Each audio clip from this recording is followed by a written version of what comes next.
BZ ગ્રુપનો CEO Bhupendrasinh Zala. આજે ભૂપેન્દ્રસિંહ ઝાલા વિશે આપણે થોડી માહિતી આપી છે। કોણ છે ભૂપેન્દ્રસિંહ ઝાલા, કેવી રીતે ઠગબાજ બન્યો ભૂપેન્દ્રસિંહ ઝાલા અને કેવી રીતે એ લોકોને છેતરવાનું શરૂ કર્યું। બીઝેડ નામની કંપની બનાવી લાખો લોકોને તેની તરફ આકર્ષિત કર્યા અને માયાજાળ એવી ફેલાવી, રૂપિયાનો ઢગલો એને એવો ભેગો કર્યો કે ન માત્ર એ સામાન્ય નાગરિકો પરંતુ નેતાઓ પણ એ ભૂપેન્દ્રસિંહ ઝાલાની આસપાસ ફરતા થઈ ગયા। ભૂપેન્દ્રસિંહ ઝાલાનો કોઈ પણ કાર્યક્રમ હોય એ ઉત્તર ગુજરાતના મોટા નેતાઓ પણ એ મંચ ઉપર હાજર હોય અને નેતાઓ મંચ ઉપરથી એવા ભાષણો આપે કે સામાન્ય જનતાઓ પણ એમની તરફ ખેંચાઈ આવે। કોઈ નેતાઓ એમને સ્વપ્નદ્રષ્ટા કહે તો કોઈ નેતાઓ એમને મિત્ર કહે, પરંતુ એ નેતાઓને આમ તો એવું કહેવાય છે કે નેતાઓએ બોલવામાં ગમે ત્યારે એ ફરી શકે છે। જેટલા નેતાઓએ ભૂપેન્દ્રસિંહ ઝાલાની સ્ટેજ ઉપરથી વખાણ કર્યા હતા એ નેતાઓ હવે સામે નથી આવી રહ્યા, અને જો ક્યાંક સામે ભૂલથી આવી જાય તો ટર્ન એવો મારે કે અમને તો ખબર જ નથી કે ભૂપેન્દ્રસિંહ આવા હતા। અમારી સામે તો ભૂપેન્દ્રસિંહ એકદમ સાફ સુથરા હતા।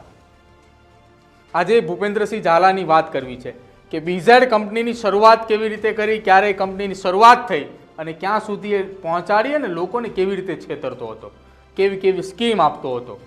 સૌથી પહેલાં એ સમજીએ કે બીઝેડ કંપનીનો ઇતિહાસ શું છે। 4 સપ્ટેમ્બર 2024ના રોજ આ બીઝેડ નામની કંપની બનાવીને લોકો સાથે છેતરપિંડી કરવા માટે આ કંપનીનું રજિસ્ટ્રેશન પણ તેને કરાવ્યું અને આ કંપનીમાં ભૂપેન્દ્રસિંહ ઝાલાની સાથે અન્ય એક તેનો પાર્ટનર છે। ક્યાંક એ રાજનેતાઓના કારણે નામ ના સામે આવ્યું। હવે આ કંપનીની વાત કરવામાં આવે, કંપનીની મુખ્ય અલગ ઓફિસોની છે, જેમાં રણાસાણ, તલોદ અને સાબરકાંઠાની અંદર આ કંપનીની મુખ્ય ઓફિસો આવેલી છે। આ સિવાય અલગ જિલ્લાઓની અંદર પણ તેની ઓફિસો છે, જે જિલ્લાની હેડ બ્રાન્ચ તરીકે બનાવી છે। હવે અરવલ્લી અને આસપાસના જિલ્લાઓમાં એ નાની ઓફિસો છે। એ કોઈ કપડાના દુકાનનો કોઈ દરજી હોય તો તેના નામની પણ એક દુકાન હોય, બહાર બોર્ડ મારવામાં આવ્યું હોય કે મારું નામ આ છે ને હું બીઝેડ કંપનીનો એજન્ટ છું, તમે અહીંયા સભ્ય બની શકો છો। હવે વાત છે રાજસ્થાન, વડોદરા, ગાંધીનગર અને મહેસાણાની અંદર પણ ઓફિસો છે। આ તમામ જગ્યા ઉપર એવા પ્રકારે ઓફિસ બનાવવામાં આવી છે કે લોકો એ ઓફિસનું નામ સાંભળીને તેના તરફ આકર્ષિત થાય। આ મોટી ઓફિસોની વાત કરી। 2020થી 2024 સુધી 6000 કરોડનું એ સામ્રાજ્ય ઊભું કર્યું અને ઊભું કરી એ સામ્રાજ્યની અંદર ફૂલેપું ફેરવી અને ભાઈ જતા રહ્યા બહાર। હવે આ ભાઈ એટલા બધા ફરી ચૂક્યા છે કે સીઆઈડી ક્રાઇમની જ્યારે ત્યાં રેડ પડી ત્યારે માત્ર એ 2 એકાઉન્ટમાંથી જ 175 કરોડના વ્યવહાર મળી આવ્યા। આ ખૂબ મોટી રકમ આ 2 એકાઉન્ટની અંદરથી સામે આવી છે। હજુ અન્ય એકાઉન્ટ તો તપાસવાના બાકી છે। આ હતો બીઝેડ કંપનીનો ઇતિહાસ। હવે બીજા નંબરે એ જાણવું છે કે ભૂપેન્દ્રસિંહ ઝાલાની કેટલી કંપનીઓ છે અને કેટલા ગ્રુપ આવેલા છે। ઉત્તર ગુજરાતની અંદર સૌથી મોટું BZ heavy electronics private limited આ એક કંપની આ ભાઈએ બનાવી હતી કે જે કંપની થકી તેના ત્યાં આવતા કસ્ટમરોને એજન્ટ અથવા તેના તરફ આકર્ષિત કરી શકાય એના માટે એને BZ heavy electronics private limited નામની કંપની બનાવી। હવે આ બીજું BZ international broking private limited, નામ એવા રાખે ઇન્ટરનેશનલ પ્રાઇવેટ લિમિટેડ જેથી લોકો તેના તરફ આકર્ષિત થાય અને લોકો પૈસા રોકાણ કરે। આ બીજું નામ આવ્યું બીઝેડ ઇન્ટરનેશનલ પ્રાઇવેટ લિમિટેડ। હવે છે એક્સોન ફાઇનાન્સ એન્ડ સિક્યોરિટી લિમિટેડ। બીઝેડની અંદર કોઈ વ્યક્તિ રૂપિયા રોકાણ કરવાનું વિચારતો હોય, તેની પાસે રૂપિયા ના હોય તો બહારથી કેવી રીતે વ્યાજે રૂપિયા લેવા, બહારથી કોઈની પાસેથી લેવા જવા કે કેમ, તો એની માટે તેને અલગથી એક બનાવ્યું હતું એક્સોન ફાઇનાન્સ લિમિટેડ કે જ્યાંથી પણ લોકો રૂપિયા લઈને બીઝેડમાં રૂપિયા રોકતા હતા, એટલે કે ગોળ ફરીને પોતાના રૂપિયા પોતાની પાસે આવે। 2 કરોડની બીઝેડ સંસ્કાર સ્કૂલ। હવે પૈસા ખૂબ વધી ગયા હતા, રોકાણ ક્યાં કરવું, કેવી રીતે રોકાણ કરવું ને કેવી રીતે એમાંથી પૈસા મેળવવા એ ખૂબ સારું જાણતો હતો કે જેના કારણે તેણે 2 કરોડની એક બીઝેડ સંસ્કાર સ્કૂલ પણ શરૂ કરી, સાથે બીઝેડ ગ્લોબલ એજ્યુકેશન કેમ્પસની પણ શરૂઆત કરી। આપણે જણાવી દઉં કે આ કેમ્પસનું જ્યારે ઉદ્ઘાટન સમારોહ હતો ત્યારે મોટા નેતાઓ ત્યાં હાજર હતા અને એ સ્ટેજ ઉપરથી એ નેતાઓએ ખૂબ સારા એવા ભાષણ પણ કર્યા હતા। અને આ બીઝેડ જે કોલેજ છે, એજ્યુકેશન કેમ્પસ છે, એ પહેલાં કોઈ ખાનગી કેમ્પસ હતું અને તેને આખું આ કેમ્પસ ખરીદી લીધું, એટલા રૂપિયા ભાઈ પાસે ભેગા થઈ ગયા। આ જાણ્યું આપણે બીઝેડ ભૂપેન્દ્રસિંહ ઝાલાના કંપનીઓ અને તેના ગ્રુપ. હવે જાણીએ તેના ટર્નઓવરની વાત કરવી છે. આ ભાઈ એકવાર ચૂંટણી પણ લડી ચૂક્યા હતા. ચૂંટણી લડ્યા ત્યારે તેના ટર્નઓવરની જો વાત કરવામાં આવે તો 2018-19ની અંદર 4,98,622 રૂપિયાનું ટર્નઓવર આ વાત છે 2018-19ની. હવે 2019-20ની અંદર તેને 5,38,250 રૂપિયાનું વાર્ષિક ટર્નઓવર એ ભાઈએ બતાવ્યું હતું ઇન્કમટેક્સ રિટર્નની અંદર.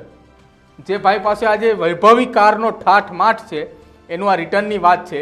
આ 2019-20નું હતું. હવે 20-21નું રિટર્ન કે જેમાં 9,49,740 રૂપિયા બતાવ્યા છે. જે પ્રમાણે તેના ઘરની અંદરથી જેટલી ગાડીઓનો કબજો લઈને સીઆઈડી ક્રાઇમ ગાંધીનગર લઈને આવ્યું છે ને એનો માતબર ખાલી એસેસરીઝનો ખર્ચો આ થતો હશે. 2022 અને 23ની અંદર 17,94,820 રૂપિયાનું વાર્ષિક સીધું ડબલ થઈ ગયું. 9ની અંદરથી સીધું 17 ભાઈ પહોંચી ચૂક્યા છે. 2022-23ની વાત કરી. ડબલ થયા બાદ હવે 2021-22ની અંદર તો આજે આપણે જોયું એમ કે 9,69,920 હતું. 2022-23ની અંદર સીધું એ ડબલ થઈ ચૂક્યું.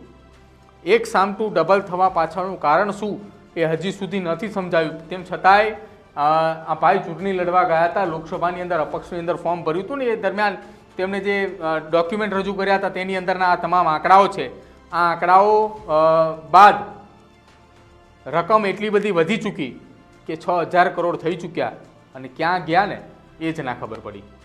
હવે આ ભૂપેન્દ્ર કૌભાંડીની સ્કીમ, તમે 5 લાખ રૂપિયા રોકાણ કરો એટલે 32 ઇંચનું ટીવી અથવા મોબાઈલ તમને ફ્રી આપે. વ્યાજ અને રકમ એ પરત આપવાની જ છે, પરંતુ એ પહેલાં તમે રોકાણ કરો એટલે તમને ગિફ્ટ આપે. ગિફ્ટ એવી આપી દે કે જેથી તમે ખુશ થઈ જાઓ એટલા માટે તમને ગિફ્ટ આપતો હતો. એ 5 લાખના રોકાણમાં 32 ઇંચનું ટીવી અને મોબાઈલ આપતા હતા.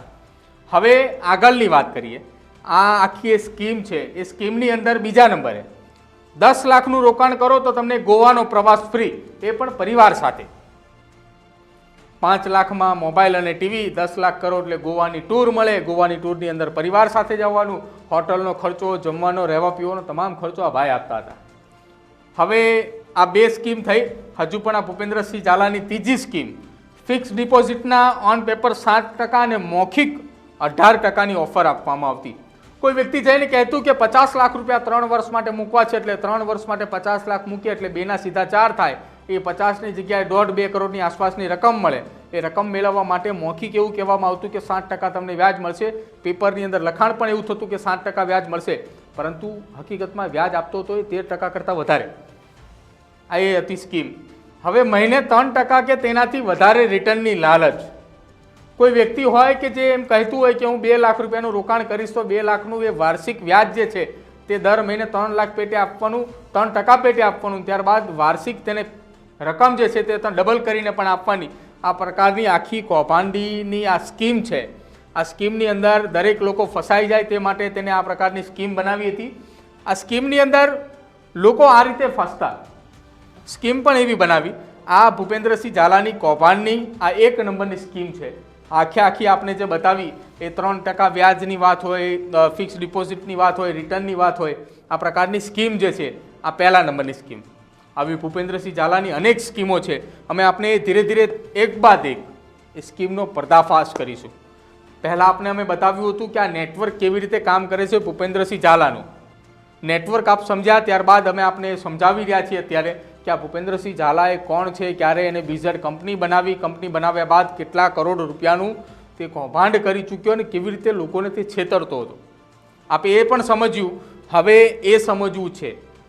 આગામી સમયમાં અમે આપને એ પણ સમજાવીશું કે આ ભૂપેન્દ્રસિંહ ઝાલા કે જે કૌભાંડ કરતો હતો એ કૌભાંડ કેવી રીતે આચરતો હતો, કેવા કેવા લોકોને છેતરતો હતો, તેના નીચે કાર્યરત કેટલા એજન્ટો છે અને એજન્ટોને કયા પ્રકારની ગિફ્ટો આપતો હતો.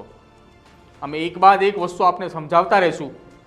પણ તમે જો આ ભૂપેન્દ્રસિંહ ઝાલાની કોઈ કૌભાંડની નવી સ્કીમ જાણતા હોય તો અમારા કમેન્ટ બોક્સની અંદર જરૂર જણાવજો. એ સ્કીમ વિશે અમે પણ સમજશું ને અમે પણ જનતાને સમજાવશું કે આ પ્રકારના ભૂપેન્દ્રસિંહ ઝાલા જેવા કૌભાંડી ગુજરાતની અંદર ન માત્ર એક પરંતુ આવા કૌભાંડીઓ દક્ષિણ ગુજરાત અને ઉત્તર ગુજરાતની અંદર હજુ પણ ફરી રહ્યા છે. આ તો એક કૌભાંડ સામે આવ્યું છે બીઝેડ ગ્રુપનું. આવા તો અનેક એવા ગ્રુપ ચલાવી રહ્યા છે લોકો નામ એના પણ સામે આવશે. એટલે જો તમારા પૈસા આવા કોઈ પણ પ્રકારના ગ્રુપની અંદર ફસાયા હોય તો તાત્કાલિક તમે પૈસા પાછા ખેંચી લો. કેમ કે રાષ્ટ્રીયકૃત જેટલી બેન્કો છે, આરબીઆઈએ જેટલી બેન્કોને જવાબદારી આપી છે, એ બેંક સિવાય અન્ય કોઈ વ્યક્તિ આરબીઆઈ દ્વારા નક્કી કરેલા વ્યાજની રકમ કરતાં વધારે વ્યાજ આપતું હોય તો એ કૌભાંડ જ હોય. એટલે તમે જો આ કૌભાંડની કોઈ નવી સ્કીમ વિશે જાણતા હોય તો અમારા કોમેન્ટ બોક્સની અંદર જરૂર જણાવજો. અને આ કૌભાંડીની આવીને આવી જ અપડેટ અમે તમને આપતા રહીશું. આ કૌભાંડીને ખુલ્લો પાડતા રહીશું. અને આ કૌભાંડ કેવી રીતે થતું હતું ને કેટલા એજન્ટો અત્યારે કઈ રીતે સુખી થયા છે એ બધું તમને વિસ્તારથી આ ચેનલ ઉપર તમને જાણવા મળશે. એટલે અમારી ચેનલ ન્યૂઝ રૂમને આપ આજે જ લાઇક કરી લેજો, શેર કરી લેજો અને સબસ્ક્રાઇબ કરવાનું ભૂલતા નહીં. નમસ્કાર.